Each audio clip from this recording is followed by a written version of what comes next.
নমস্কাৰ বন্ধু বান্ধৱীসকল মোৰ ইউটিউব চেনেলৰ অন্য এটি ভিডিঅ'লৈ আপোনালোক সকলোকে পুনৰবাৰ স্বাগতম জনাইছোঁ। বান্ধৱীৰ বিয়ালৈ আহিছোঁ। কেইদিনমান আগৰে ভিডিঅ'। গোটেই ফ্ৰেণ্ডছখিনি লগ লাগি এয়া অলপ ফটো আৰু ভিডিঅ' ল'লোঁ। তাৰপিছতে বহিলোঁ এয়া খাবলৈ। বিয়া বুলি ক'লে খোৱাটো মেইন। চ' ভাত আছিলে লগত মাংস এনেকৈ কিবা কিবি আছিলে।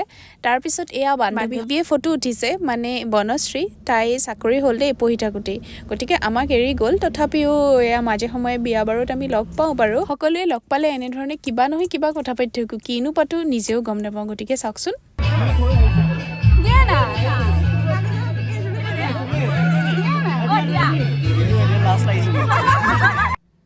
এইখিনি অকণমান ভিৰৰ মাজতো ভাবিছোঁ কইনাজনীক অকণমান ফটো উঠাই থওঁ। তাৰপিছত আৰু নোৱাৰিছোঁ বোলো, সেয়েহে আহি পুনৰ বহি থাকিলোঁ আৰু ভাবিলোঁ এনেধৰণে ভিৰত ফটো উঠোৱা নহ'বই। সেয়াই আছিলে আৰু আজিৰ ভিডিঅ'টো ইমান আছিলে। এতিয়া মই ঘৰলৈ যাওঁ, যিহেতু প্ৰায় 6:30 মান